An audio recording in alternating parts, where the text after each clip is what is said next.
है श्री कृष्ण को, और रोई रोई रुकी मेरी सुकुमारी, खतरी है श्री कृष्ण को।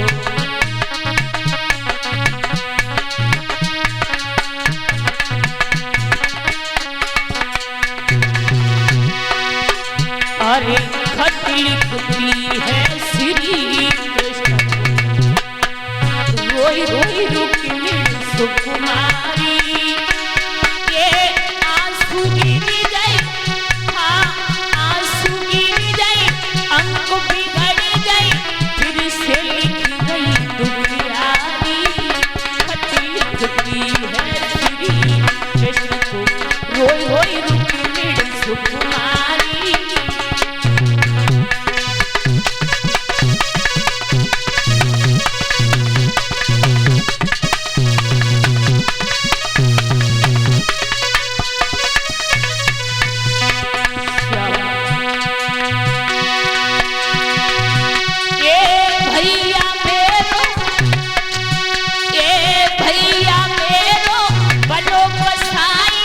उसने रट्टा डाल दिया,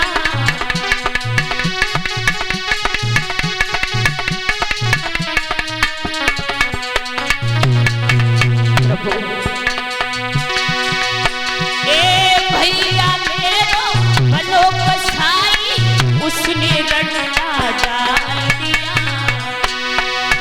ए अपने घर पर उस पापी ने बुलानी जिस पाल लिया, अरे चौन आए बंसी बाली, चौन आए मुरली वाले, तो मर जाए प्यारी ये प्यारी, आंसू गिर जाए अंक बिगड़ जाए, आंसू गिर जाए अंक बिगड़ जाए, फिर से लिख गई दुखियारी, खत लिखती है श्री कृष्ण को, रोई रोई रुकी मेरी सुकुमारी।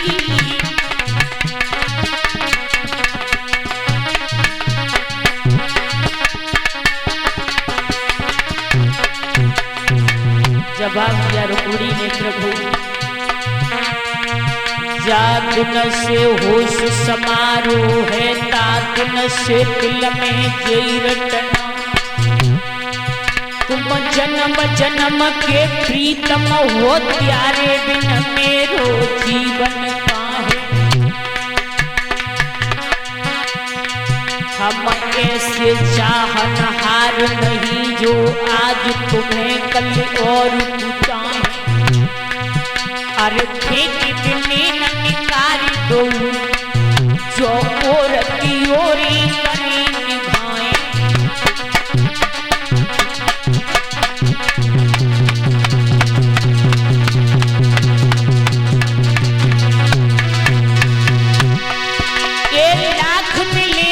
से बढ़िया तुम ही कहीं तुम ही समारे, और जान जिएंगे प्रीति की रीति हो तुमसे निभाए,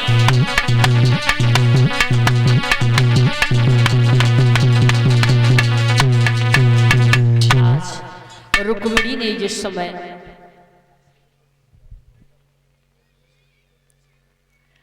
और जो कौशल भैया की बुआ जी हैं उनकी तरफ से ये 201 रुपये आए हैं, और परम सम्मानीय श्रीमान बड़े भ्राता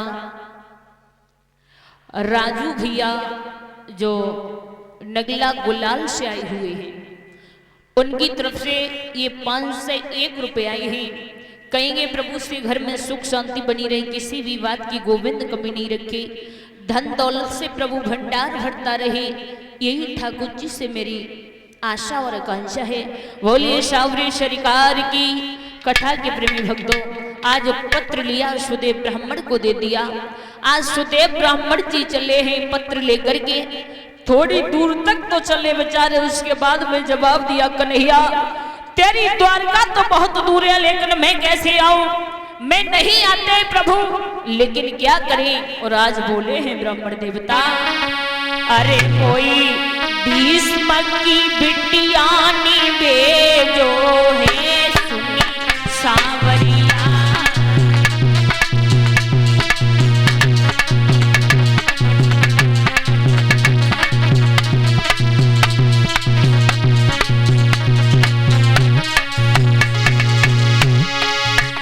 कोई भीष्म की लाड़ो नी बेजो है सुनी सावरिया।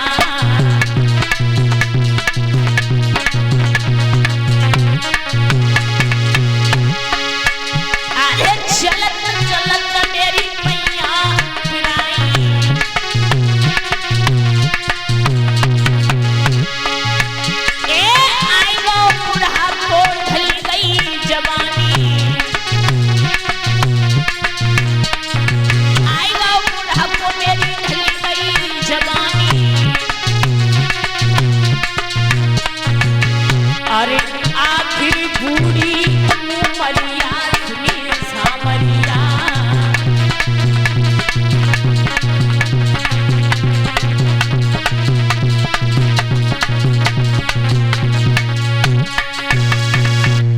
आज भगवान कन्हैया से कहने लगे, प्रभु मैं नहीं आते, लेकिन तुम्हारी रुक्मिणी ने मुझे भेजा है।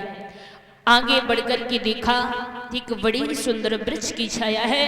आज कमलिया और ओढ़ करके उसी वृक्ष के नीचे ब्राह्मण देवता लेट गए। आज प्रभु समझ गए कि ब्राह्मण देवता मेरे पास तक नहीं आ सकते हैं। आज गरुड़ को भेज करके सोते हुए ब्राह्मण देवता को उठवा लिया और द्वारका के पास में लिटा दिया। जैसे ही सुबह हुआ है, आंख खुली, चारों तरफ देखने लगे। आगे बढ़कर के पूछा, क्यों भैया ये कौन सा नगर है? कौन सा नगर है ये? मोहित कह रहे हैं। हाँ आपसे ही। मैं जानी मोहित कह रहे हैं। हाँ तुम सही कह रहे हैं। तो ये द्वारका अच्छा है। अच्छा एक बात बताओ, क्या वो कन्हैया इसी द्वारका में रहता है? कन्हैया छे। अरे लाला, मुझे तो एक द्वारका में जाना है, एक कृष्ण के पास जाना है, लेकिन यहाँ तो छह पता नहीं कौन से के पास में भेजा होगा। ठीक है, हम समझ गए। तुम यूपी ते आए हो, तुम्हारे जहाँ है बोलता है महाराज, हमारे यहाँ छह बोलता है। अच्छा तो यही द्वारका है? यही द्वारका क्या है। लाला वो कन्हैया यहीं रहता है? कन्हैया यहीं रात है। और देखो वो कोने में टिको, वो जैसे ड्रम ना हो तो टावर को, वो कोने में टिको भाई कन्हैया है, सीधे अच्छा। चले जाओ। ध्यान रखना, आज ब्राह्मण देवता पहुंचे हैं और जैसे ब्राह्मण देवता पहुंचे तो देखा कि भगवान कन्हैया बैठे हुए हैं और पास में बलराम जी बैठे हुए हैं। तो जैसे ब्राह्मण देवता ने और भगवान कन्हैया को देखो, जवाब दो, मर गए भैया मर गए। हाँ इतनो कारो है, जाके पीछे मरी जाए रे। ध्यान रखना, जैसे इतने शब्द कहे भगवान कन्हैया की आज हंसी नहीं रुकी और भगवान कन्हैया हंस गए और हंस करके ऐसे नजर और कर दी। और जैसे ही ऐसे नजर करी, जवाब दो, ये कारो है सो है, जो तो बैठो हुए। ध्यान रखना, आज भगवान कन्हैया और जोर से हंसने लगे। प्रभु की मुस्कुराहट ने, ध्यान रखना, आज अंतःकरण को छू लिया है ब्राह्मण देवता की को। और जैसे ही हंसे प्रभु, ब्राह्मण देवता मोहित हो गए और जवाब दिया, कारो भेड़ो, लेकिन प्रभु की मुस्कुराहट कितनी अच्छी है।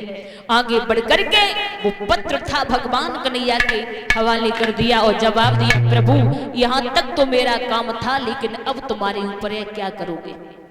पत्र जैसे ही प्रभु ने पढ़ा है, जवाब दिया ब्राह्मण देवता, खाना खाओ और खाना खवाने के बाद में, जल पिवाने के बाद में जवाब दिया, आप मेरे कहने से एक छोटा सा काम और करना। जवाब दिया, बोलो तुम्हारे ऊपर है, कैसे ले जाओगे मुझे? त्रेता में मैं बड़ा था और मेरा भाई छोटा था, लेकिन अब मैं छोटा हूं, बलराम भैया बड़े हैं, इनके आगे मेरी नहीं चलेगी। जवाब दिया ब्राह्मण देवता ने, लाला ये तो हमारे ऊपर है, हम कैसे ले जाएंगे तुम्हें?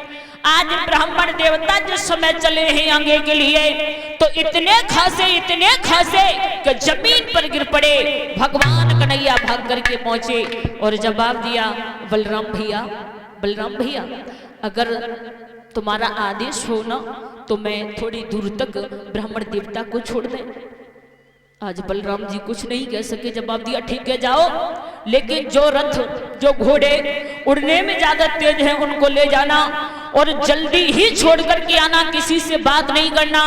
भगवान कन्हैया बोले हम काऊ नकटी से बात नहीं करेंगे। अभी गए और अभी आए। आज भगवान कन्हैया ने ब्राह्मण देवता को रथ में बैठा लिया और जवाब दिया बाबा जी आप